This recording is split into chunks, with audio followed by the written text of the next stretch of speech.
Eu sou o Pedro. Eu sou o Diego. E nós somos os Gêmeos do Mercado. Pessoal, bem-vindo a mais um podcast aqui dos Gêmeos do Mercado. Hoje um convidado, assim, eu não vou dizer que é um dos mais queridos aqui dos Gêmeos, é um que a gente admira muito.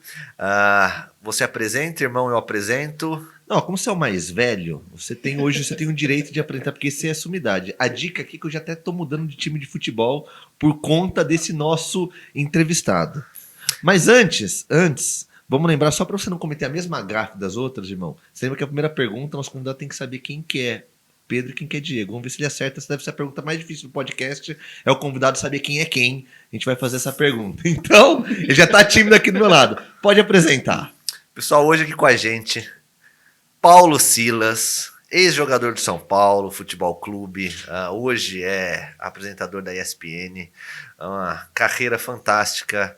Eu não vou apresentar muito porque todo mundo conhece, mas eu vou fazer uma pergunta antes de você falar. Silas, você tem 50% de chance. Quem aqui é o Pedro e quem aqui é o Diego? Você tem 50% de chance. Pedro e Diego. Olha, mais um gol pra carreira, hein? Que beleza. É porque ontem eu convivi com você um pouco mais de tempo que eu convivi com o Diego, né? Então, e com a Lívia também. Aliás, parabéns, né, pela performance lá no Beach. Obrigado, muito viu? Legal, obrigado pelo convite. E é uma alegria estar com vocês aqui. Espero que a gente juntos, né, possa contribuir para todos que vão estar assistindo a gente aí. Bom, que legal. Pessoal, acho que hoje a gente tem muitas perguntas. O que está conseguindo nesse tempo todo falar. Vocês sabem que o Gêmeos do Mercado é um podcast que eu e meu irmão criamos com o objetivo de trazer conteúdo, não só conteúdos no mundo das finanças pessoais, mercado, construção, empreendedorismo, mas também trazer pessoas que foram destaques na sua profissão e com isso tentar pegar um pouquinho de ensinamentos sobre como ou erros evitar ou acertos que devem ser replicados para ter uma carreira de sucesso. Queria começar, Silas, te perguntando sobre o seu início. Você sempre quis ser jogador de futebol? Como você começou? Você tem uma inspiração familiar? Conta um pouquinho pra gente de onde veio. Porque a gente conhece hoje o Silas, atleta, ex-seleção, campeão, hoje apresentador, mas de onde começou sua carreira até para o pessoal conhecer que existe o começo de tudo? Na verdade, eu vou até tentar assim, maximizar o tempo, porque essa história ela envolve muita superação, né? Eu sou natural aqui de Campinas, uma família de 9 filhos, né? Agora nós somos 8, porque o mais velho, Eli Carlos, inclusive que foi inspiração para o... Eu também sou gêmeo, né? Sou gêmeo do Paulo Antônio, que também jogou, e o Eli foi inspiração para nós dois. Só que imagina, numa família de 9 filhos, o meu pai perdeu a esposa quando nós tínhamos 5 anos de idade. Então você imagina, o Paulo e eu, 5 anos de idade, a irmã mais velha com 22, e o pai perde a esposa, a nossa mãe. Então assim, foi com muita dificuldade, e o Eli foi jogar futebol. O Eli jogou no Flamengo, com o Zico, jogou no Cruzeiro, com o Nelinho, com o Raul, com essa galera toda. E o pai não queria, por quê? O Eli saiu de casa para jogar, ele não queria que os dois filhos, que os gêmeos também saíssem para jogar, por conta dessa preocupação, sem a esposa e tal, mas ele cuidou da gente de uma maneira assim, brilhante, não se perdeu nenhum, e a gente é muito grato a ele, né, muito grato a Deus também por isso, e daí nasceu o desejo de eu me tornar um jogador de futebol, no caso o Paulo e eu, né, o Paulo Antônio e eu, Paulo Silas. Que legal. Poxa, que bacana.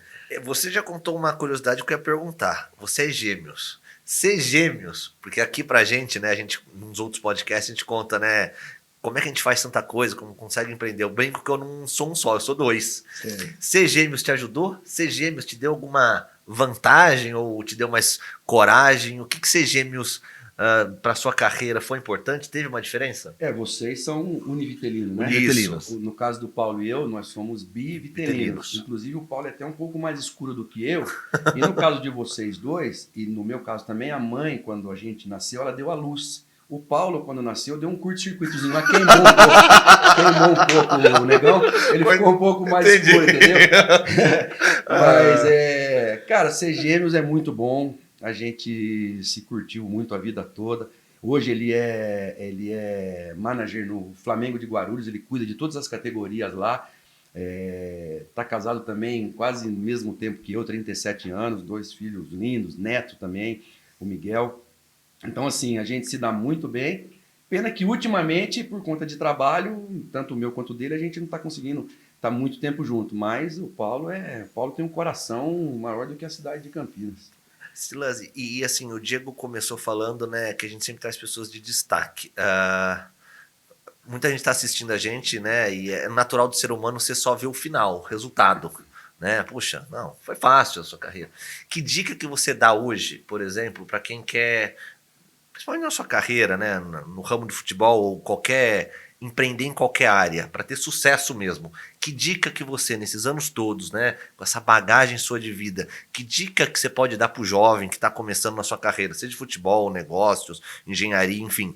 Queria que você pudesse aqui dar umas dicas para essa pessoa para ter sucesso na carreira que escolher.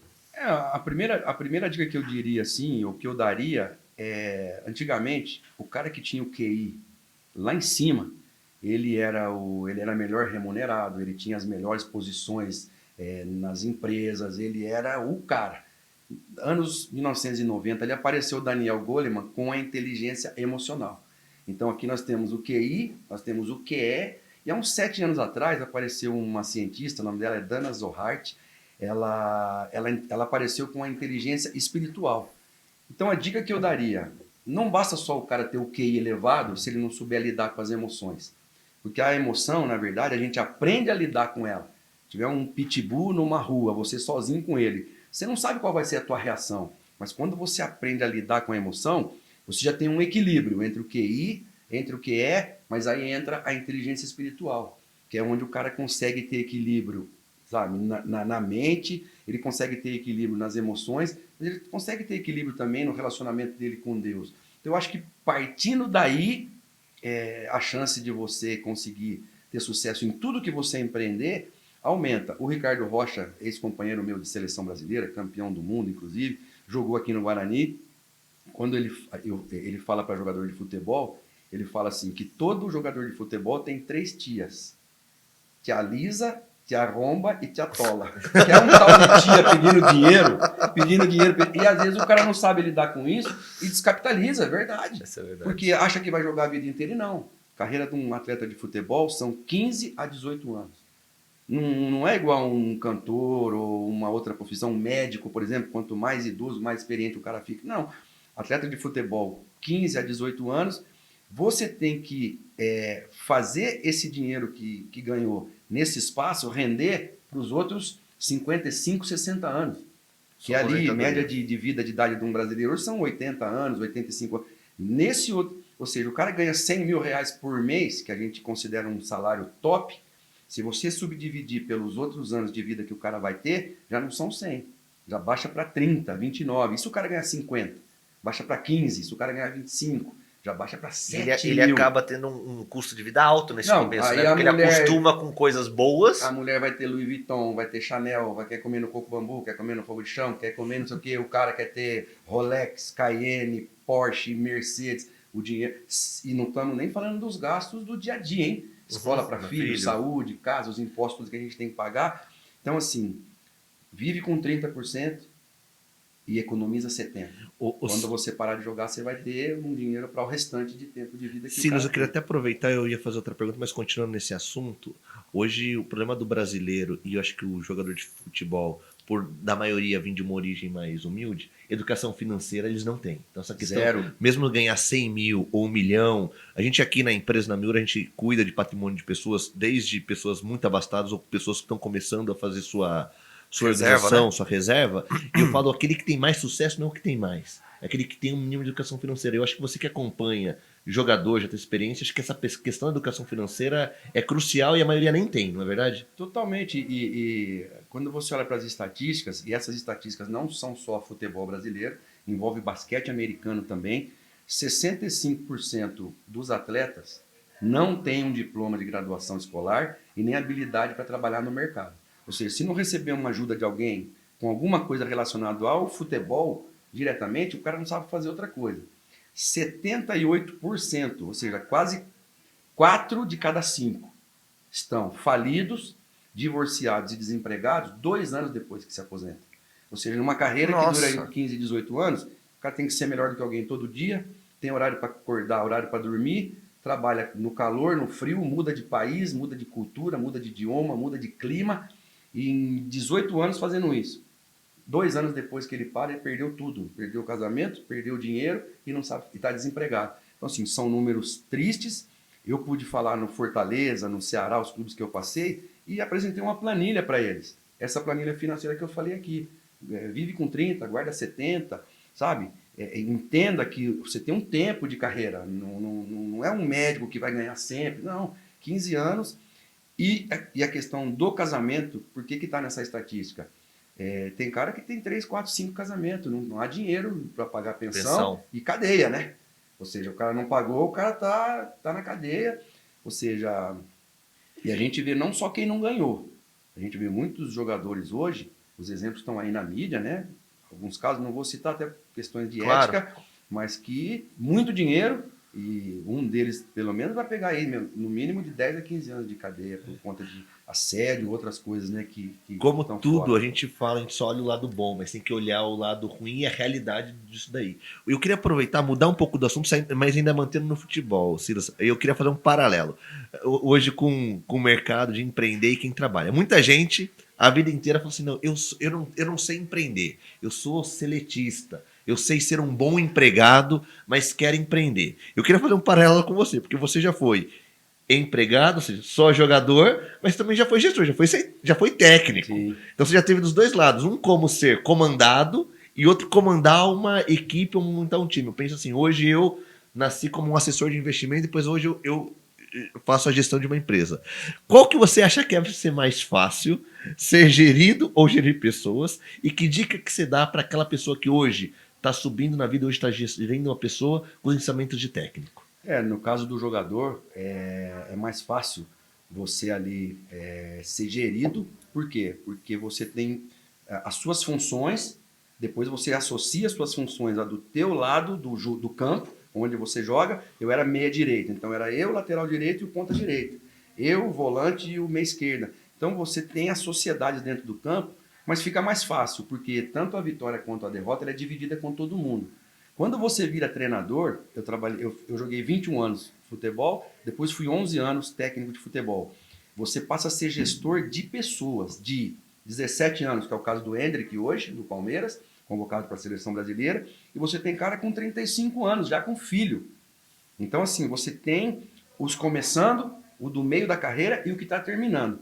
E o técnico de futebol, ele tem que ser amigo, ele tem que ser pai, ele tem que ser vencedor para a imprensa, para a diretoria, para a torcida, tem que ser um cara que ganhe, porque senão não adianta. Tudo isso, e você ainda tem que administrar a tua família. Então você tem 30 filhos no futebol e tem mais os teus lá para você cuidar. Então, assim, ser técnico de futebol é muito mais difícil. E a última, qual que foi? A última pergunta? Não, e a minha pergunta basicamente era essa mesmo. Você deve ser gerido e quando você gerir pessoas, qual que era? Acho que você respondeu. Acho que aqui pra gente independente da área, se é técnico, se é empresário, se é CEO, você não gere um negócio, você gere pessoas. No seu caso é mais emblemático ainda porque você depende da qualidade e a disparidade. Você comentou de 17 a 35. Gente com mais cabeça, com menos cabeça. Então, e conseguir manter o que eu sempre falo, para toda empresa de sucesso tem que ter aquela unidade, todo mundo remando junto. Não deve ser fácil, né, Silas? Não, e o jogador e o técnico de futebol, ele tem que cuidar o jogador também fora do campo. Porque se fora do campo ele tiver com as finanças equilibradas, se ele tiver com a parte emocional equilibrada, se ele tiver com o casamento dele equilibrado, a parte espiritual equilibrada, ele vai render muito mais. Então não é que eu estou me intrometendo na vida do jogador quando eu sou técnico. Não, eu estou só protegendo o jogador para que ele seja mais assim, ativo para o time. Porque ali são 11 que jogam, mas 15 que estão fora. Os que estão fora, as esposas deles odeiam você, técnico, porque não colocou ele para jogar. Só que daqui a pouco ele está dentro. Então o que sair que a esposa vai te odiar. Então olha assim, a corda bamba que o treinador tem. Fora que o técnico, ele carrega um fantasma de não criar os próprios filhos. Porque de 7 dias na semana, 5 ele está fora. concentrado, viajando, jogando. Então, assim, tem que ser um cara muito, assim, equilibrado aqui, cego de um olho e surdo de um ouvido.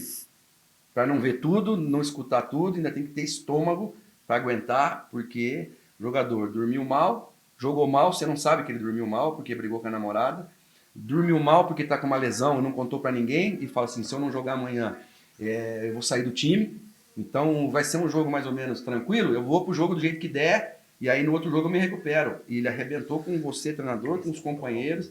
Então, assim, é um mundo, um universo muito, assim, gestão mesmo.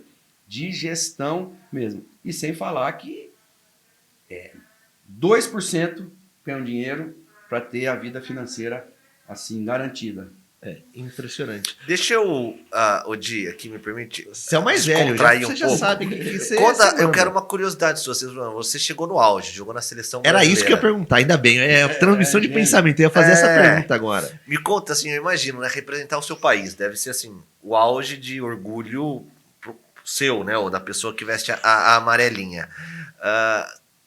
Me conta a sua primeira convocação. Qual foi o sentimento? Como é que você soube? Conta isso pra gente. Cara, foi a coisa mais assim espetacular e que eu guardo até hoje. Eu estava no São Paulo, Tele Santana não teve tempo para montar a seleção e o São Paulo estava voando. Então a gente foi fazer um jogo, o campeão paulista contra o campeão carioca, São Paulo contra o Fluminense. E eu estava machucado. Eu estava com, assim, dava para jogar, mas estava, e aquilo ali era... Eu lembro que eu saí de casa para ir para o aeroporto e meu cunhado falou assim para mim, não faça nada além do que você está fazendo normalmente. O que tiver que ser seu, vai ser. Empatamos 2-2 nas Laranjeiras, eu fiz os 2 gols, depois viemos para o Pacaembu jogar o jogo da volta, ganhamos de 1-0, Falcão, que jogou na Roma, cruzou, Rei de Roma. e eu fiz o gol de cabeça e ganhamos de 1-0. E ali eu fui convocado para a seleção brasileira. E como a gente aprende que coisa boa a gente acostuma rápido, quando eu entrei na seleção, cara, jogar com um cara bom é muito mais fácil. E hoje, né, eu saio para falar em igrejas, em indústrias, em empresas, times de futebol, e eu sempre falo para eles que as estatísticas dizem o seguinte, em cada 1 milhão de habitantes do planeta tem a chance de jogar pela seleção do seu país. E eu estou dentro dessa estatística, e não só dentro dessa. Nós somos 11 jogadores que vestiram a camisa 10 da seleção brasileira em Copa do Mundo. E eu estou com a camisa está assinada por quase todo mundo, faltam alguns. Pelé já assinou, você que está me vendo aí, tá? O Pelé mesmo, aquele lá. O Pelé, o Edson, o Pelé, o Zico já assinou, Rivelino já assinou, o Kaká já assinou, já tem a minha assinatura lá, lógico. Até o Carecone, que não foi 10, o Careca já assinou também. Agora faltam Raí, Rivaldo, Ronaldinho Gaúcho e Neymar para assinar a camisa. Já entrei em contato com todos eles e eles já vão assinar a camisa. Ou seja, então assim, na verdade um prêmio. Eu joguei na seleção de base, joguei na seleção principal e hoje jogo para a seleção de Master. Então eu estou atravessando a minha vida praticamente jogando pela seleção brasileira.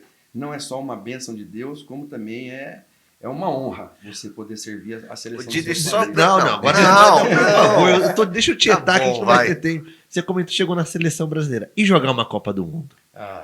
Porque eu acho que não é só como muitos atletas chegam na seleção, mas não tem o ápice do ápice e quer jogar uma Copa do Mundo. Quer jogar uma Copa do Mundo com a seleção. Porque eu, primeira vez que estou conversando com um atleta de seleção de Copa do Mundo. Eu estou até nervoso aqui. Você sabe que eu fui ser número 8 por conta do Renato Morungaba, que jogou aqui no Guarani, foi campeão em 78 pelo Guarani brasileiro.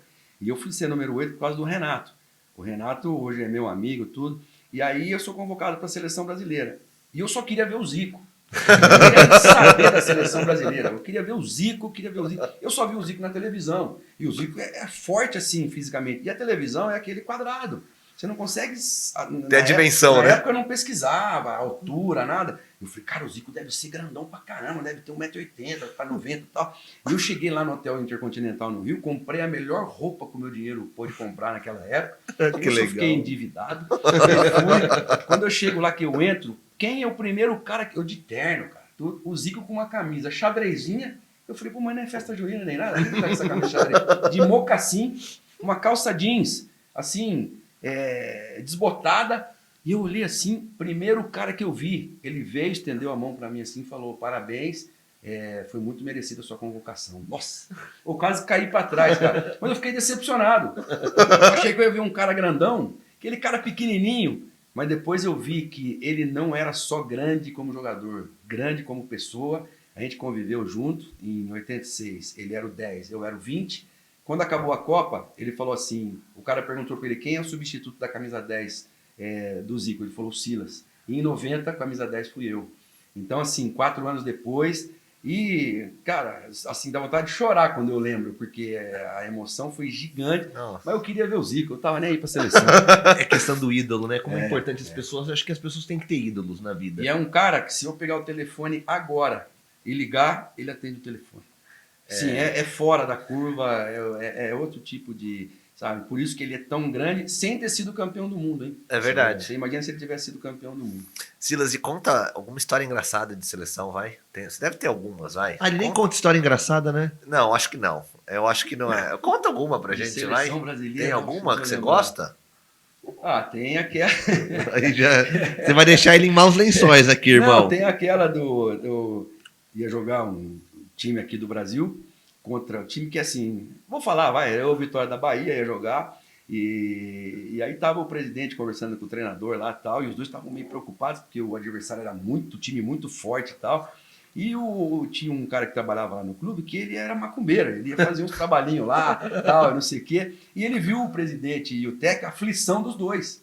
E ele entrou na sala assim e falou, olha, eu ouvi a conversa, desculpa, eu posso ajudar? E como que você vai ajudar? Não, posso ligar pro pai de santo?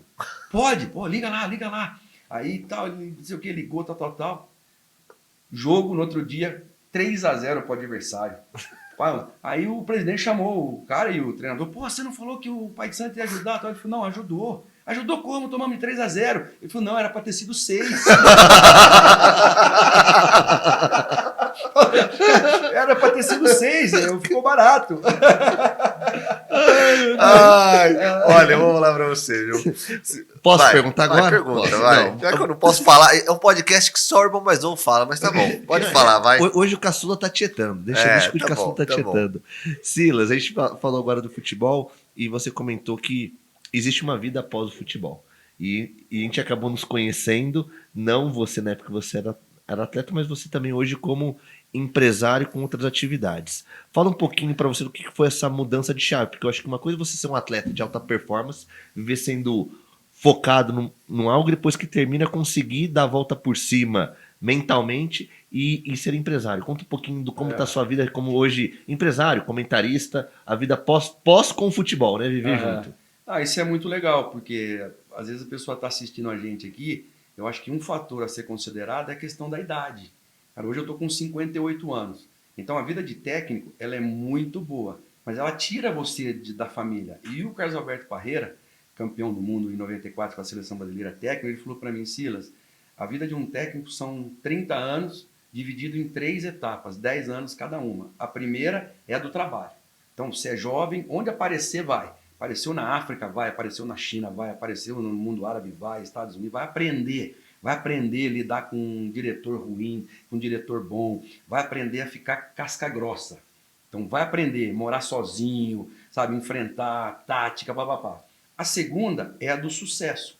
Ou seja, o que você semeou nos primeiros 10 anos, você vai colher nos segundos 10 anos, que é a fase do sucesso. É onde você vai estar mais experiente e tal. E a terceira é da significância. Ou seja, você já vai ter netos, você vai estar pintando um quadro, está cuidando de um jardim, você vai pescar, ou quem gosta de jogar golfe e tal. É a fase da significância. O cara vai te oferecer 10 milhões de euros de contrato, você fala não. Por quê? Porque eu quero cuidar do meu neto, porque eu estou com 50 anos, 58 anos, vai. Bota aí 40 anos, 35, 40 anos de vida. Então agora é hora de viver. Então a questão do momento de idade que você está, ela é muito importante para entender isso. A segunda, eu diria que é você entender a questão do cuidado com a família. Porque o futebol, que foi a minha profissão, sacrifica muito a família. E as esposas da gente, aquelas que conseguem segurar a onda bem, tem que tirar o chapéu. Porque realmente, fim de semana, todo mundo vai com os filhos para o clube, ou para as atividades, ou para a igreja e tal, e sua mulher vai sozinha, carregando os filhos, então é uma barra que tem que aguentar. Quando você perde um jogo, você é muito criticado. Quem aguenta a barra é a mulher e os filhos. Quando técnico, você é o pior que existe na face. Imagina o Filipão tomou de 7-1 da Alemanha. Como que você sai na rua, cara? Como que sua esposa sai na rua, seus filhos saem na rua? É um peso muito grande. E a ESPN, quando eu estava já na vida de técnico, começou a me convidar. Eles ficaram 3 anos me convidando. 3 anos me convidando e eu analisando, não queria deixar a vida de técnico, até que eu falei, bom, chegou o momento, deixei a vida de técnico, foi a melhor decisão que eu tomei, eu já estou há 5 anos trabalhando na ESPN.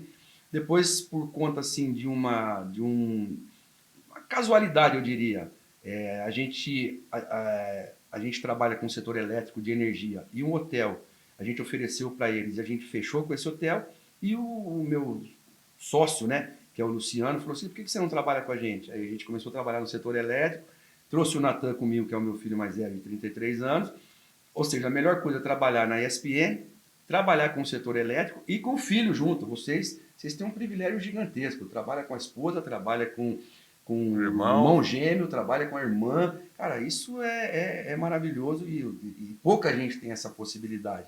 Então, assim, eu diria que hoje estou muito feliz por conta desse aprendizado como jogador, como técnico, hoje como comentarista, no mundo do setor elétrico. Eu sou palestrante também, então eu saio muito para dar palestras.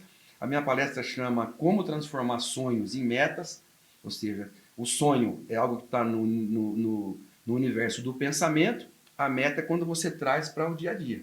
Ah, quero comprar um carro, uma casa, é um sonho ou uma meta? É um sonho, tá, mas como que eu transformo isso em meta? Quanto que eu tenho que economizar para comprar essa casa? Silas, E aí entra vocês. legal. Aí entra os gêmeos do mercado com as possibilidades mil de você transformar o seu sonho em meta. Silas, você falou... Essa parte Não. Eu pensei agora essa parte. Não, Isso é boa. Não. Eu anotei aqui, Não, eu anotei. anotei aqui. Mas falando sério, o Silas falou um ponto que a gente sempre fala para todo mundo aqui. A gente trabalha aqui com uma coisa que, Silas, que apesar de a gente ser uma família cristã, hoje o dinheiro é muito importante. As pessoas hoje dão uma importância ou não dão, a gente fala muito da questão financeira. E sempre que a gente fala para todos os clientes aqui na Miura, eu tenho um sonho, eu tenho uma meta, tenho um objetivo. Eu falo, se você não monetizar esse sonho, ele vira intangível. Um exemplo, poxa, quem está nos assistindo, o meu sonho é ter minha casa própria. Tá bom, quanto custa a sua casa dos seus sonhos? 500 mil, 1 milhão? Monetize isso, porque se você não conseguir colocar números nisso, esse sonho fica intangível. É isso mesmo, Silas? Totalmente. E numa profissão, o que eu preciso? Eu trabalho na ESPN hoje. Eu, por ter jogado na Argentina, falo espanhol. Por ter jogado na Itália, falo italiano. Falo inglês. Não sou fluente no inglês, mas se eu precisar ter uma conversa em inglês, eu tenho também. Cara, o que você precisa fazer para a profissão que você quer, ao invés de ficar chorando, não sou capaz, sou pequeno demais, sou alto demais, não vou ter chance. Não. Vai investir em conhecimento. Vai investir. Eu preciso deixar de tomar uma Coca-Cola por semana para guardar o dinheiro, para comprar minha moto, para comprar minha bicicleta que vai me levar para o trabalho, para comprar o carro, que é o carro do meu... Não o carro do meu sonho, mas o primeiro carro, que é aquele que vai me ajudar... Permitir chegar no sonho do carro do dos sonho sonhos. maior, isso. Então, assim, cara, tem muita coisa para a gente fazer e... quando você desenvolve conhecimento, você fica muito mais confiante. Eu não sei se o pessoal que está assistindo a gente sabe, os 2 maiores medos do ser humano. O primeiro, morrer, e o segundo, falar em público.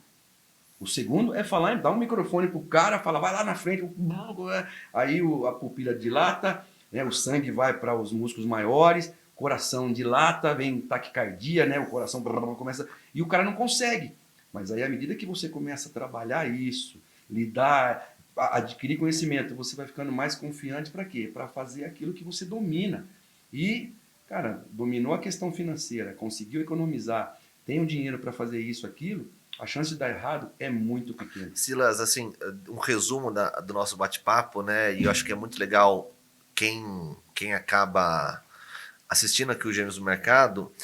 Eu vou resumir toda a nossa fala em 3 ideias e ver se você concorda comigo. Acho que o sucesso para quem está, né, a carreira para ter sucesso é resiliência, né, ou seja, superar, né, conhecimento, é o que você falou, e família, né? Eu vejo assim, o Di comentou, a gente se conhece há um pouco tempo, mas a minha admiração por você, eu vou ser muito sincero com você, não é pela sua carreira, acho que sua carreira já diz por ela. Nós mas temos qualidades, mas acompanhar futebol nunca foi muito das nossas. Né? Eu e o Di, a gente gosta muito de futebol, mas não é o que não é o esporte que a gente mais gosta de assistir. Mas assim, a minha admiração por você, nesse pouco tempo que a gente se conhece e a gente convive, é o ser humano e a família. Você representa pra mim muito família, né? A gente vê juntos lá jogando beach tênis, tá a família toda.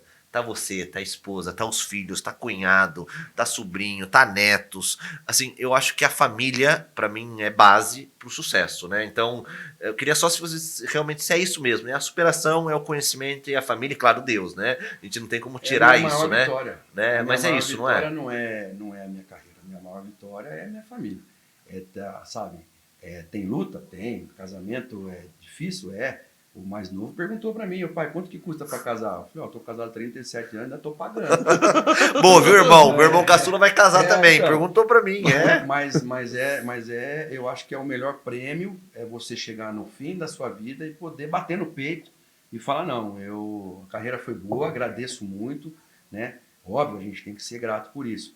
Mas o melhor de tudo é ter encaminhado os 3 filhos, né? O Natan, que tá aqui, Carole, que é médica, o Caleb, que também é preparador físico, está fazendo seminário, canta também, o Natan também é preparador físico, os 2 foram ex-jogadores. Então, assim, mas mais do que isso, os 3 são homens e uma mulher sérios na vida, que sabem onde eles querem chegar. E eu acho que isso para pai e mãe não tem prêmio maior, não tem preço, e é isso que a gente, né, baseia a vida da gente. E aí você consegue, assim, estabelecer uma ordem de prioridade que seja a ordem, por exemplo, a minha, por exemplo, Deus, acima de tudo, o meu casamento, os meus filhos, né, do meu casamento, a minha família estendida, a saúde, alguma coisa que a gente faz em favor de alguém, por exemplo, o que nós estamos fazendo aqui hoje. Eu estou usando aquilo que Deus permitiu na minha vida,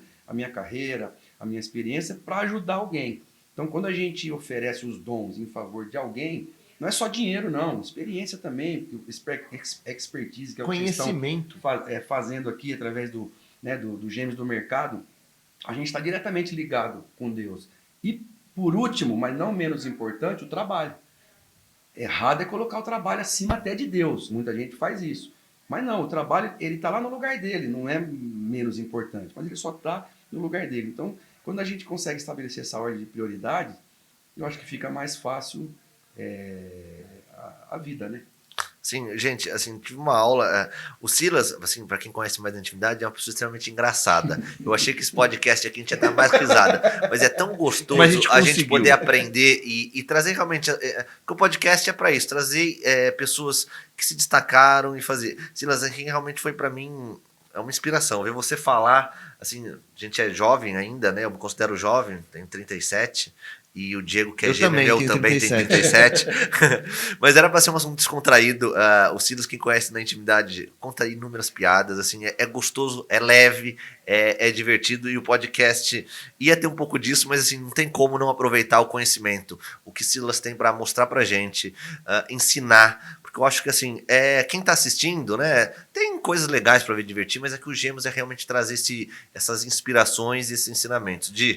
Eu queria, acho que a gente tem, pelo nosso tempo aqui, eu queria terminar, queria agradecer o Silas por esse bate-papo, porque acho que você resumiu bem, irmão, o que seria. E quando a gente traz uma pessoa como o Silas, porque é muito fácil, Silas, falar de sucesso, superação. Uma coisa é viver isso ao longo de uma carreira. Então, quando a gente aproveitei, eu concordo com o Pedro, a gente queria fazer perguntas muito mais tietar você como jogador e tudo mais, só que como o objetivo do podcast é trazer conhecimento, conteúdo, trazer sua vivência, acho que mais do que as dicas foi trazer sua vivência, porque você, como você mesmo disse aqui, não teve só mar de rosas. Hoje eu acho que posso dizer, Silas comentarista, Silas empresário do setor elétrico, muito do que você está trazendo isso é o que você viveu lá no jogador e provavelmente naquele trazendo ensinamentos do treino, que você teve com um técnico bom ou ruim. Isso foi o que formou o Silas como pessoa humana e como Silas pessoa profissional, não é isso? Sem dúvida. Mas não vai escapar, você vai contar uma piada. Para terminar, tem que contar uma piada. Contar uma piada, escolhe uma que você gosta aí. Natan, ele conta piada, né? Então. Vai, manda uma. Tem aquela lá, né, que Posso pedir uma que eu gosto muito, da do monge. Então. Eu gosto demais. Essa pra mim é uma colher pra vida. Essa aí é boa. O cara tava com uma pergunta no coração dele que não queria calar e falou para mim, cara, tem essa pergunta aqui e tal. Aí o cara falou, tem um monge que mora numa montanha lá, só que tem que subir a pé, cara, porque não tem como subir de outro jeito lá, tal. Tem 6 horas caminhando. Ele falou, não, eu vou, subiu. Chegou lá em cima, o monge saiu da taverna, lá da cabana que ele morava, tal, assim, e aquela barba, aquele kimono, aquela roupa. Pois não. Ele falou, eu queria fazer uma pergunta. O monge falou, fica à vontade. Ele falou, eu gostaria de viver para sempre. Aí o monge falou, você gostaria de viver para sempre? Aí o cara falou, o que eu preciso fazer? O monge falou, é muito simples, é só casar. Aí ele falou, mas eu vou viver para sempre? O monge falou, não vai, mas a vontade vai passar.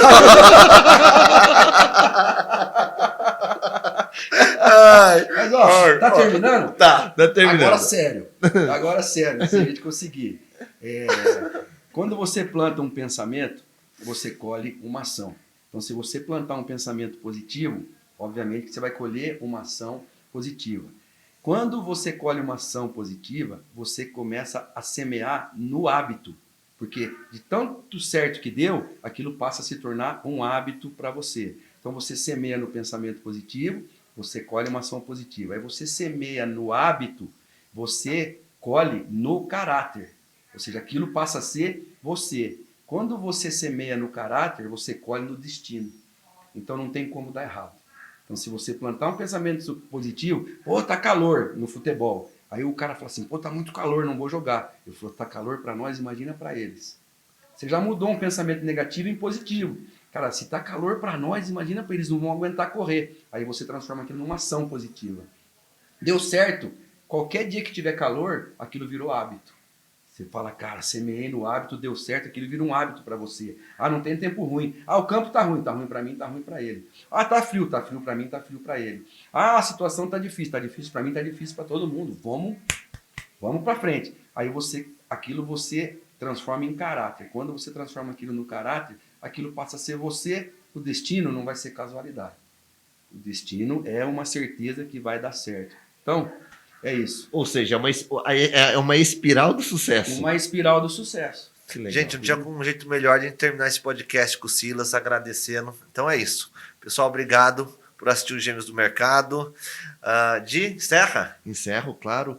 Bom, obrigado quem nos assistiu. Vou terminar aqui, irmão. Já não tem nem o que fazer. Vamos presentear o nosso palestrante, nosso amigo, com um presente, Gêmeos do Mercado. Eu queria, Silas, ter colocado aqui $10 mil, mas o Diego falou que não, que era melhor outra coisa, então... Eu vou colocar 20. Então, é uma lembrança para você, porque agora onde você estiver, você vai ganhar uma caneca aí dos Gêmeos, para você poder tomar muita água, né? Então, assim, fica aqui o nosso presente para você, não dá viu? Para ter um comentarista com a garganta ruim. Muito então, a gente tem que ter um comentarista sempre bem hidratado aqui. Tem um cartãozinho aqui, uma caneta, vou levar lá para a ESPN. De girar. Depois eu vou girar que eu tô segurando muita coisa. Muito obrigado. Não mostre os dólares agora, senão você pode ser sequestrado. Olha isso aqui, galera. Gêmeos do Mercado. É isso aí. Não é para qualquer um, não. Obrigado. Para vocês. Muito obrigado, Diego. Muito obrigado, Diego. Muito obrigado, Pedro. Aê. Obrigado.